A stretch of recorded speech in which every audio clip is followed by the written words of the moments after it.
Assalamualaikum warahmatollahi wabarakatuh. Apa kabar sobat-sobat semuanya? Oke, mari kita lanjutkan ceritanya. Tapi seperti biasa, yang belum bantu tekan tombol like terlebih dahulu. Bab 1087. Kepala besar dan kepala kecil.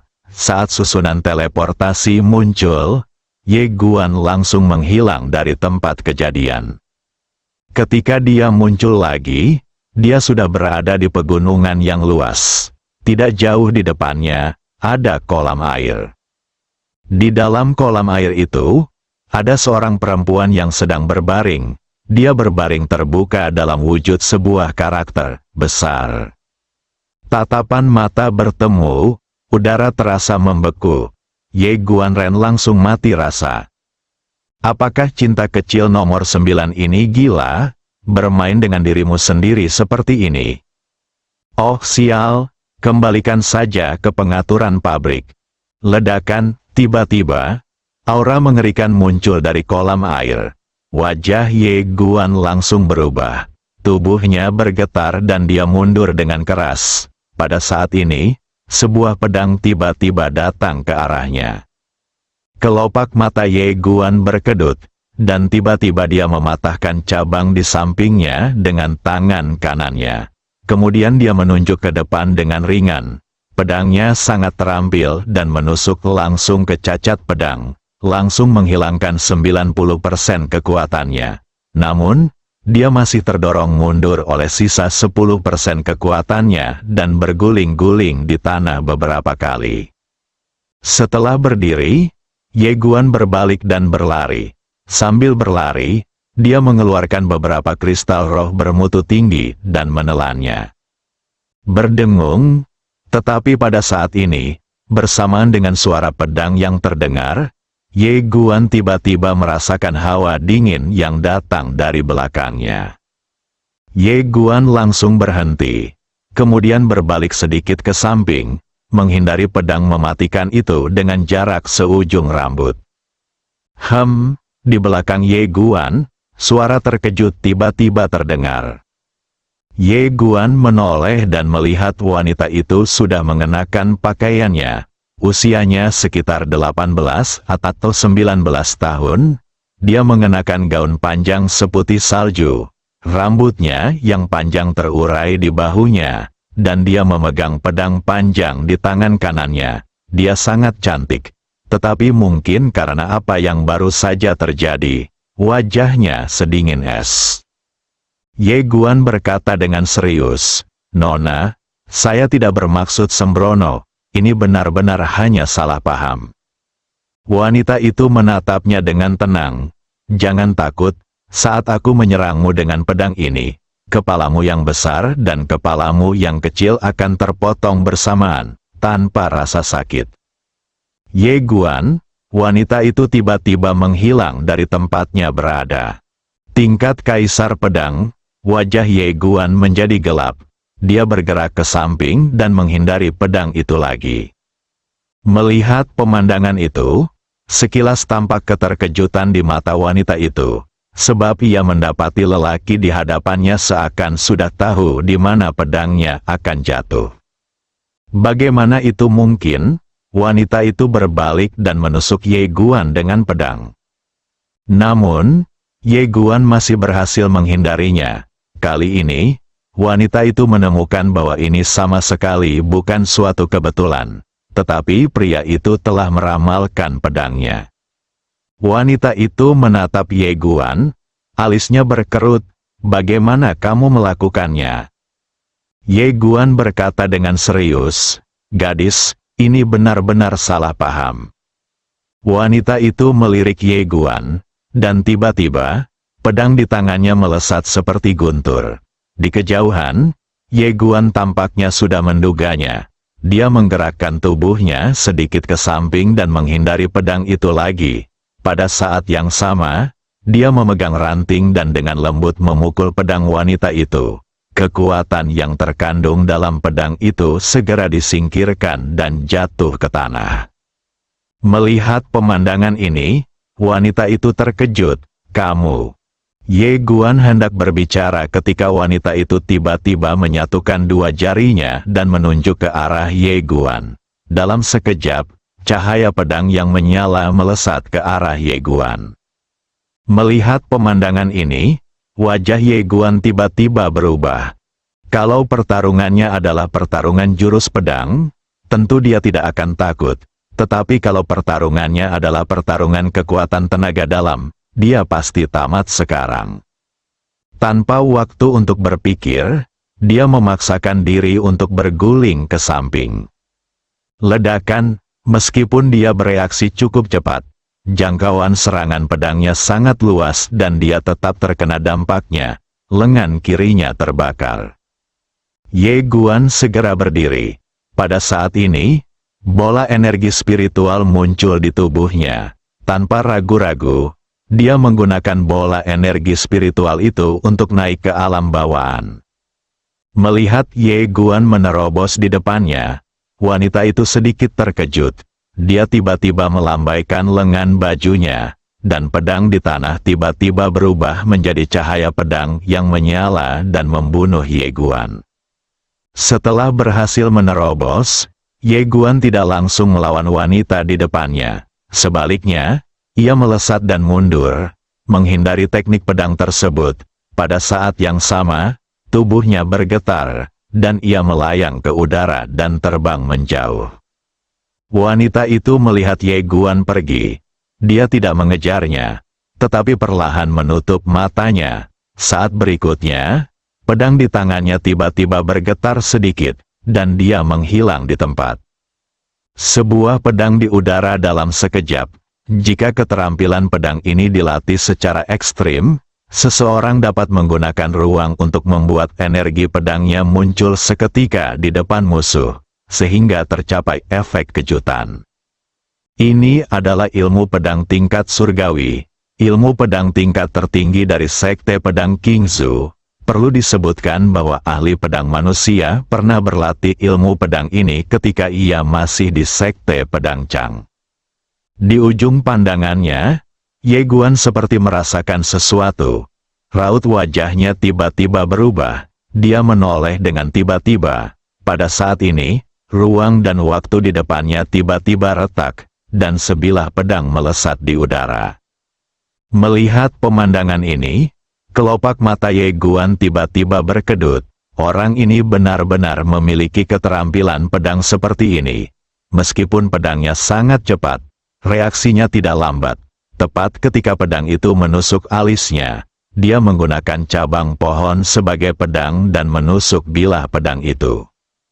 Wah, ketika dia menusukkan pedang ke depan, kekuatan yang terkandung dalam pedang itu langsung berkurang 70 hingga 80%. Meskipun hanya tersisa 20% dari kekuatannya, Ye Guan tidak berani melawan. Dia berguling ke samping dan menghindari pedang itu. Pada saat ini, wanita itu muncul di depannya lagi. Wanita itu menatapnya, hatinya dipenuhi dengan keterkejutan yang tak terlukiskan. Pria di depannya jelas hanya berada di alam bawaan, tetapi keterampilan pedangnya tampaknya mampu menghancurkan semua hukum dengan satu pedang. Bagaimana ini mungkin? Ye Guan melirik wanita itu. Dia tidak memilih untuk lari, karena kalau dia tidak bisa menerbangkan pedang itu, dia tidak akan bisa lepas dari wanita di depannya. Ye Guan berkata dengan suara yang dalam, "Nona, apa yang terjadi tadi memang kecelakaan. Aku tidak bermaksud menyinggungmu. Itu karena beberapa alasan yang tidak dapat ditolak, sehingga aku diteleportasi ke sana." Wanita itu menatap Ye Guan. "Siapa namamu?" Ye Guan menghela napas lega dan berkata, "Ye Yang." Wanita itu sedikit mengernyit, dari keluarga Ye di Qingzu.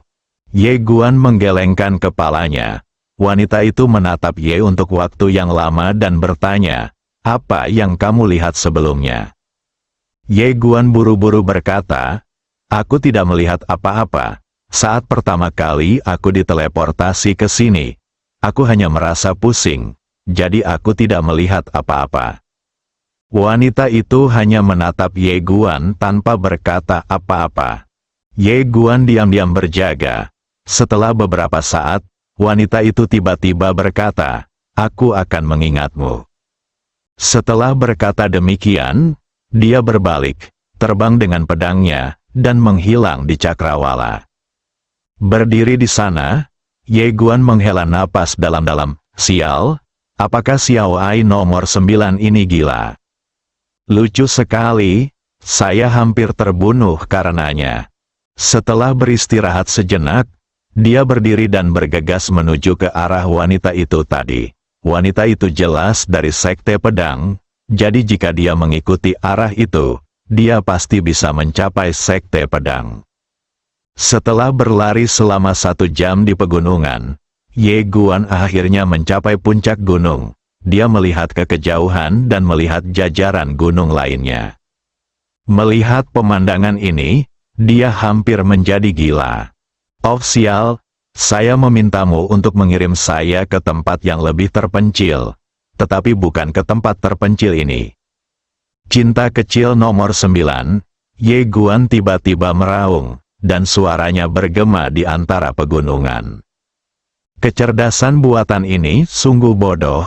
Pastikan untuk mengembalikannya ke pengaturan pabrik setelahnya. Ye Guan menarik napas dalam-dalam dan terus melangkah maju. Pada saat ini, di depan menara pedang sekte pedang Wanzu, semua orang menantikannya, menunggu pria misterius itu terus menerobos. Namun, setelah menunggu lama, tetap tidak ada pergerakan. Semua orang sedikit bingung. Mengapa tidak ada pergerakan? Tidakkah Anda ingin meneruskan langkah selanjutnya? Setelah sekian lama, melihat masih tidak ada pergerakan dari menara pedang, semua orang tiba-tiba menjadi cemas. Jadi, para pembudidaya pedang di depan menara pedang berbagai negara mulai bertengkar. Ada yang mengatakan bahwa pria misterius itu mungkin telah meninggal di dalam. Ada yang mengatakan bahwa dia mungkin ingin tetap rendah hati dan menyembunyikan kekuatannya, jadi dia sengaja tidak masuk. Dan ada yang mengatakan bahwa dia mungkin pergi untuk buang air besar. Tak peduli apa, terobosan pria misterius itu kali ini membuat Wanzu menjadi semarak. Banyak keluarga dan sekte telah memulai penyelidikan, ingin tahu siapa orang misterius ini. Bagaimana mungkin kita tidak berteman dengan monster seperti itu? Di depan menara pedang Qingzu, Yang Yian duduk di atas batu di dekatnya, dia memeluk lututnya dan menatap menara pedang itu.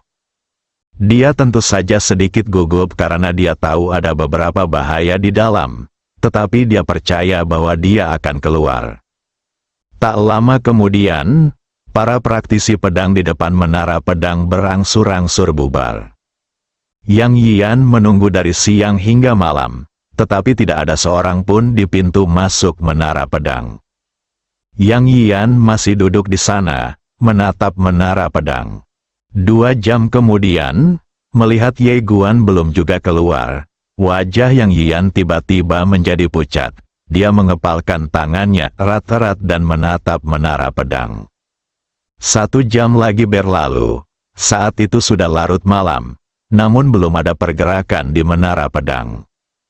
Yang Yian tiba-tiba berdiri dan bergegas menuju menara pedang tanpa menghiraukan apapun. Dia akan menemukannya, tidak ada alasan, dia hanya tahu bahwa dia harus menemukannya. Tepat saat Yang Yian hendak menyerbu masuk, sebuah suara tiba-tiba datang dari belakangnya. "Yian." Mendengar ini, tubuh Yang Yian tiba-tiba membeku di tempat. Dia menoleh dan melihat Ye Guanzheng menatapnya sambil tersenyum tidak jauh darinya. Saat ini, seluruh tubuh Ye Guan compang camping dan dia terlihat sangat menyedihkan, terutama kakinya, yang sepatunya telah usang. Yang Yian bergegas ke Ye Guan. Tetapi ketika dia sudah dekat dengannya, dia berhenti lagi. Dia menundukkan kepalanya sedikit dan berkata dengan lembut, "Kamu sudah kembali." Ye Guan tersenyum dan berkata, "Ya, Ada susunan teleportasi di dalamnya. Aku diteleportasi ke tempat lain dan kembali agak terlambat. Yang Yian mengangguk dan berkata lembut, "Iya." Sambil berkata demikian, dia segera mengeluarkan beberapa camilan dan menyerahkannya kepada Ye Guan. "Kamu makan saja." Ye Guan tersenyum dan berkata, "Bersama." Yang Yian mengangguk, "Oke." Ye Guan dan Yang Yian duduk di tangga batu di depan menara pedang. Bulan yang cerah tergantung tinggi di atas kepala mereka. Ye Guan melirik Yang Yian di sampingnya dan bertanya dengan lembut, "Apakah kamu baru saja masuk?" Yang Yian mengangguk, "Iya." Ye Guan berkata, "Di dalam sangat berbahaya." Yang Yian menundukkan kepalanya dan tidak berkata apa-apa. Ye Guan mengusap kepala kecil Yang Yian dengan lembut dan berkata lembut, "Ayo baca buku." Yang Yian segera mengambil buku itu. Tetapi seolah teringat sesuatu, dia tiba-tiba menutup buku itu lagi. Ye Guan bertanya, "Ada apa?" Yang Yian berkata dengan lembut, "Baca buku? Bacalah banyak buku. Apakah kamu akan bisa bertemu dengan dekan di masa depan?" Ye Guan tersenyum dan berkata, "Selama kamu bisa masuk ke akademi, kamu akan bisa bertemu dekan di masa depan." Yang Yian menatap Ye Guan, "Benarkah?" Ye Guan mengangguk, "Benarkah?" Setelah terdiam sejenak, Yang Yian menundukkan kepalanya tanpa suara. Ye Guan tersenyum dan berkata, "Tidak percaya." Yang Yian berkata dengan lembut, "Saya sudah menanyakannya. Bahkan tokoh-tokoh besar di akademi utama pun kesulitan menemui dekan. Dan saya hanyalah seorang pengemis kecil. Bagaimana mungkin dekan bisa menemui saya?" Ye Guan tersenyum tipis. "Sebenarnya, aku punya rahasia yang tidak diketahui orang lain. Setelah aku memberitahumu, bisakah kau merahasiakannya untukku?" Yang Yian mengangguk cepat. "Oke." Ye Guan berkata dengan serius, "Aku benar-benar bisa meramal." Yang Yian berkedip, "Ramalan?" Ye Guan tersenyum dan berkata, "Ya, aku sudah membaca peruntunganmu. Suatu hari nanti, dekan akan menemuimu di pusat perhatian dan menjanjikan satu hal kepadamu. Kau harus merahasiakannya dariku. Karena rahasia itu tidak boleh diungkapkan. Mengerti?" Yang Yian menatap Ye Guan. Setelah beberapa saat, dia menyeringai dan berkata, "Aku percaya padamu." Bab 1088, Pemimpin Sekte Jing bertarung melawan Kaisar Dao Multiverse. Ye Guan tidak tahu kalau ada dua orang yang diam-diam mengawasinya. Salah satunya adalah Qi Chang yang telah menerimanya sebelumnya. Qi Chang sebenarnya telah menunggunya keluar. Namun, dia tidak menyangka bahwa Ye Guan tidak keluar dari menara pedang, tetapi datang dari tempat lain. Dia tidak yakin apakah Ye Guan adalah orang misterius yang lulus ujian, tetapi dia yakin bahwa pemuda di depannya pasti lulus ujian. Karena kalau gagal pasti akan dituntaskan. Terlebih lagi, Ye Guan sekarang berada di alam bawaan.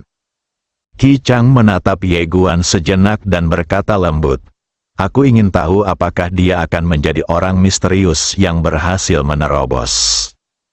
Setelah berkata demikian, dia menggelengkan kepalanya dan berbalik. "Nanti saya amati perlahan-lahan." Orang lainnya adalah lelaki tua yang menjaga menara pedang. Ketika Ye Guan masuk, dia telah menunggu Ye Guan keluar.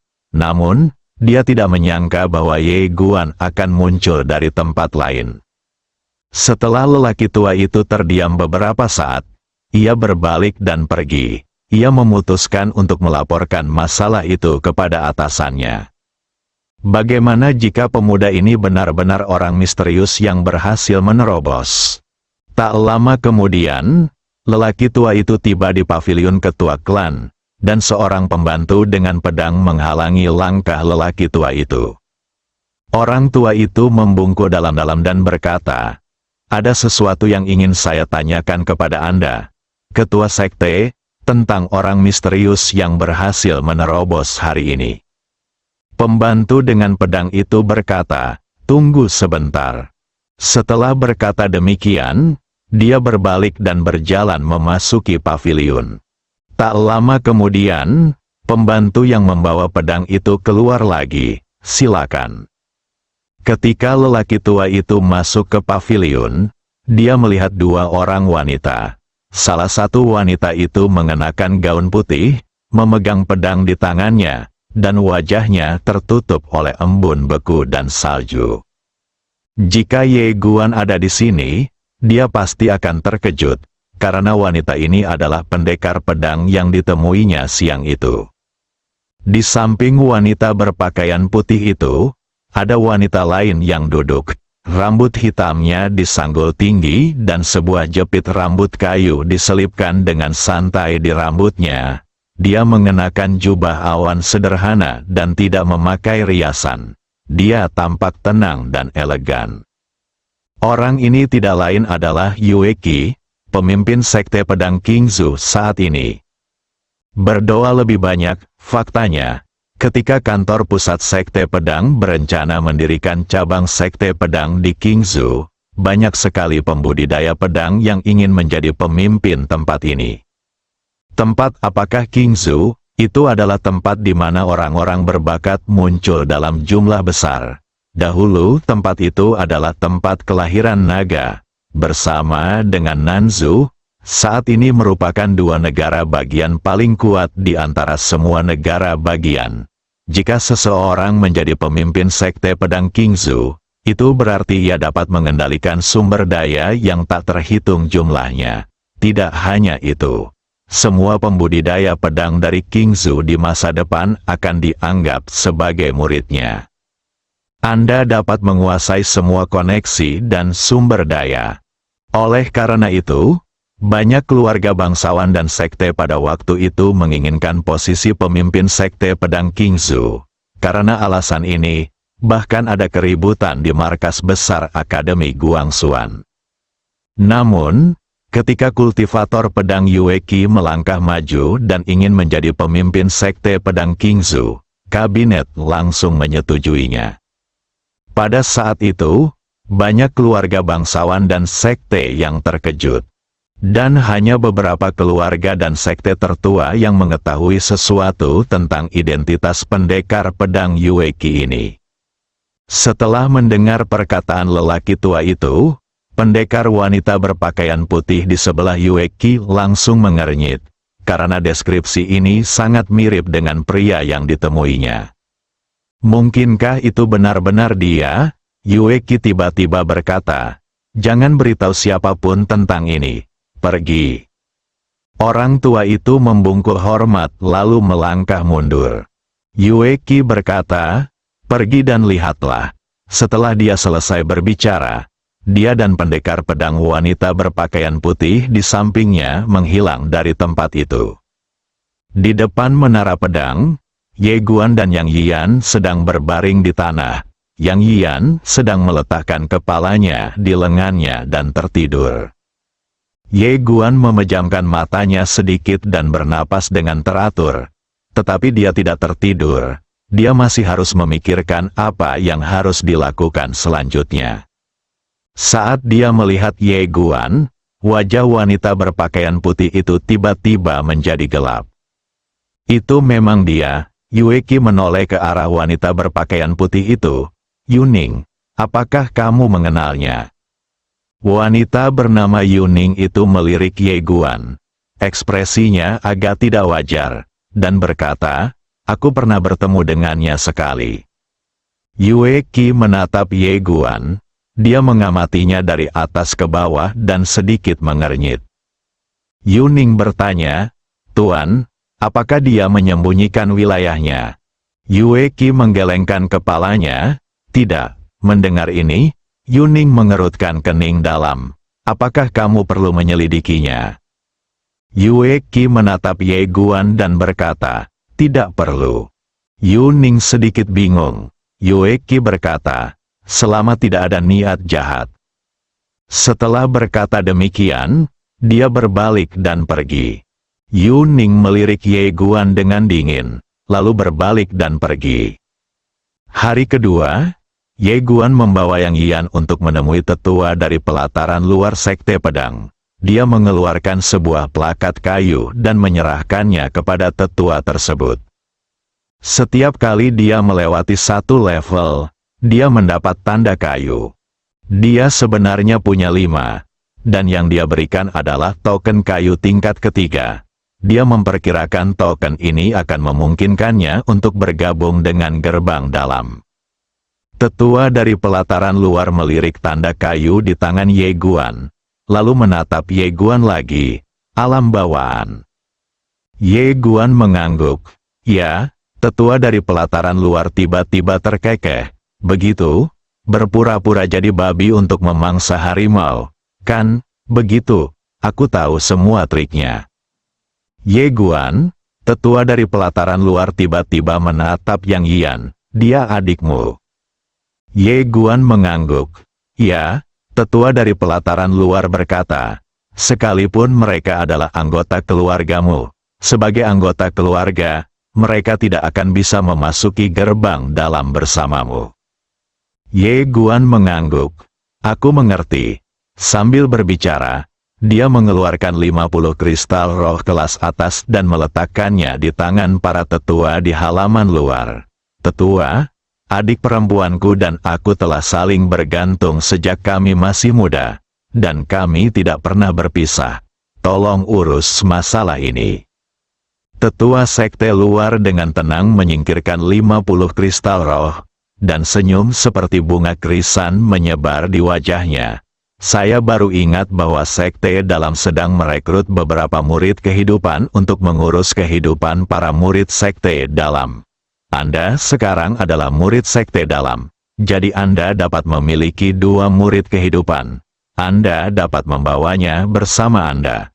Tetapi ada banyak aturan di sekte dalam, jadi Anda harus mengajarinya dengan baik. Ye Guan buru-buru berkata, terima kasih, tetua. Tetua sekte luar tersenyum, lalu mengeluarkan sebuah tanda kayu dan menyerahkannya kepada Ye Guan. Pergilah ke sekte dalam untuk melapor. Ye Guan mengambil tanda kayu yang melambangkan identitas gerbang dalam dirinya, lalu menarik Yang Yian menuju gerbang dalam. Di tempat semula, sesepuh sekte luar melihat kristal roh kelas atas di tangannya, lalu berbalik dan menghilang di tempat. Tak lama kemudian, ia tiba di depan paviliun ketua sekte. Di dalam paviliun, sesepuh sekte luar dengan hormat menyerahkan 50 kristal roh tingkat atas kepada Yue Qi, dan kemudian menceritakan apa yang telah terjadi. Setelah mendengarkan, Yue Qi mengangguk, saya mengerti. Tetua sekte luar membungkuk hormat dan hendak pergi. Yue Qi tiba-tiba menunjuk ke 50 kristal roh kelas atas dan berkata, milikmu. Ekspresi tetua sekte luar tiba-tiba berubah, dan dia berkata dengan tergesa-gesa, jangan berani, jangan berani.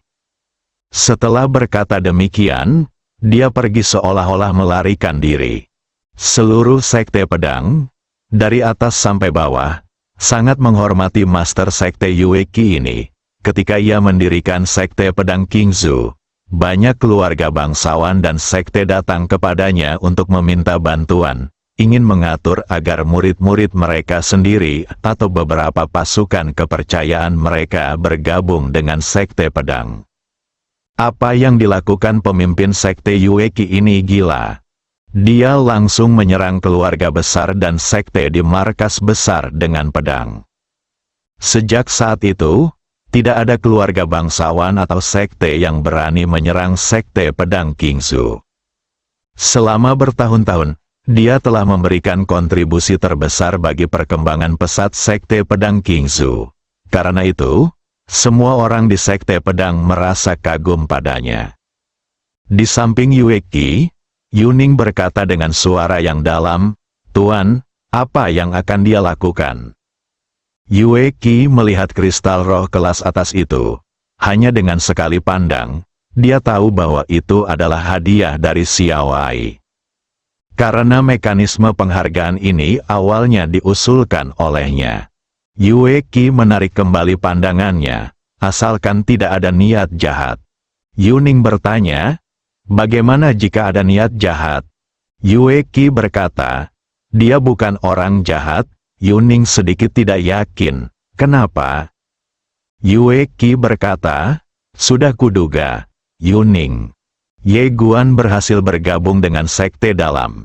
Tentu saja, dia tidak menyangka bahwa dia sudah diperhatikan oleh pemimpin sekte pedang Qingzu. Sebagai pengikut sekte dalam, ia memiliki halaman terpisah dengan 3 ruangan, 1 ruangan utama dan 2 ruangan samping. Di halaman, Ye Guan terus mengajari Yang Yian membaca, dan kali ini, setelah menyelesaikan buku itu, ia mulai mengajari Yang Yian berlatih. Demi keamanan, ia tidak mengajari Yang Yian metode alam semesta Guangxuan. Metode ini terlalu bertentangan dengan kehendak surga, dan terlalu mengejutkan untuk melihatnya muncul pada Yang Yian. Apa yang diajarkannya merupakan teknik khusus, yang kedua setelah teknik alam semesta Guangxuan. Karena sekarang ada kristal roh, Ye Guan menemukan bahwa meskipun bakat Yian dalam belajar tidak terlalu bagus, bakatnya dalam berkultivasi cukup bagus. Dia bisa mengerti beberapa hal setelah diberitahu sekali atau 2 kali. Di dunia ini, belajar saja tidak cukup. Seseorang masih harus berlatih untuk menyelamatkan hidupnya. Ia berharap gadis ini akan mampu melindungi dirinya sendiri di masa depan. Adapun apakah Yian bersedia berlatih ilmu pedang, itu tergantung padanya. Bagaimanapun, setelah alamnya meningkat, dia akan membiarkannya memilih sendiri. Larut malam, setelah Yang Yian tertidur, Ye Guan kembali ke kamarnya. Di dalam kamar, ia duduk bersila di lantai dan perlahan-lahan memejamkan mata. Di depannya terdapat puluhan kristal roh kelas atas. Serap energi spiritual, tujuannya saat ini adalah memperbaiki wilayah kekuasaannya terlebih dahulu. Karena jika wilayah kekuasaannya tidak diperbaiki, ia tidak akan dapat terbang sambil membawa pedang, dan ia akan memiliki sedikit cara untuk menyelamatkan hidupnya. Akan sangat memalukan jika mati di sini, di wilayahku sendiri. Ye Guan merasa sangat menarik untuk mengolah ulang ranahnya, karena ketika dia memegang pedang Xingdao sebelumnya, dia sama sekali mengabaikan ranah pihak lain, dan ranahnya sendiri juga sangat rendah. Sekarang setelah dia mengolah ulang ranahnya dan melihat ranahnya saat ini dari sudut pandang lain, dia dapat melihat banyak masalah masa lalunya. Dan kali ini, dia juga sangat serius, karena dia tahu bahwa dia tidak boleh kalah. Jika dia kalah kali ini, dia akan merendahkan dirinya sendiri. Amatilah alam semesta yang penuh misteri. Di langit berbintang yang tadi ketahui, Master Sekte Jing sedang berjalan di kehampaan. Tiba-tiba, ruang dan waktu di depannya tiba-tiba bergetar. Dan pada saat berikutnya, jalan emas pun terbuka. Di jalan emas itu, seorang lelaki tua berjubah emas berjalan perlahan. Orang ini tidak lain adalah Yu Dianxi, salah satu dari 12 Dianxi Istana Guangyin. 12 pejabat istana dibagi menjadi pejabat sipil dan militer. Pejabat istana sebelumnya adalah pejabat istana Wen. Dan yang sekarang adalah pejabat istana Yu, yang kekuatannya jauh di atas yang sebelumnya. Ketika lelaki tua itu berjalan keluar, ruang dan waktu di sekelilingnya terasa sangat aneh, nyata namun tidak nyata, dan sangat tidak stabil. Padahal sebenarnya dia tidak berada di ruang dan waktu ini, dia sedang melawan waktu. Sederhananya, dia dan Master Sekte Jing tidak berada dalam waktu dan ruang yang sama-sama sekali. Tetapi dia terlalu kuat dan secara paksa menghubungkan 2 waktu dan ruang yang seharusnya tidak bertemu. Yu Dianxi menatap Master Jing, Aku, Istana Guang Yin Yin, harus tunduk pada Dao Multi Kaisar. Alam semesta Guang Xuan harus dihancurkan, dan pemuda itu harus mati. Jika kau terus menghentikanku, kau juga harus mati.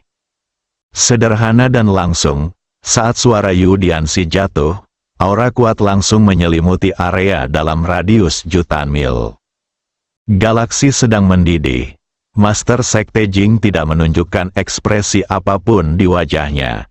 Dia hanya melirik Yu Dianxi dan berkata, "Mati saja." Setelah berkata demikian, dia berbalik dan pergi. Di waktu dan ruang khusus yang jauh, Yu Dianxi tampaknya merasakan sesuatu. Pupil matanya tiba-tiba menyusut, dia mengepalkan tangannya erat-erat, dan meraung, "Kendali." Saat suara itu jatuh, ruang dan waktu khusus tempat dia berada tiba-tiba bergetar hebat, dan kemudian kekuatan waktu yang tak terhitung jumlahnya dengan cepat bergerak ke arahnya, membentuk tembok pertahanan tebal di sekelilingnya. Namun, dalam sekejap, kekuatan waktu yang tak terhitung jumlahnya itu terbakar, dan bersama mereka, lautan Yu Dianxi terbakar. Mata Yu Dianxi membelalak tak percaya. Bagaimana mungkin? Begitu dia selesai berbicara, dia dan kekuatan waktu yang tak terhitung jumlahnya berubah menjadi abu dan lenyap terbawa angin. Kedamaian telah kembali antara langit dan bumi. Seolah-olah Yu Dianxi tidak pernah muncul. Saat berikutnya, Master Sekte Jing datang langsung ke langit berbintang, dan tidak jauh di depannya. Dua orang saling berhadapan dari kejauhan. Dia adalah pemilik Dao Pen dan Kaisar Dao Multiverse. Melihat Guru Jing, Master Dao Pen sedikit terkejut.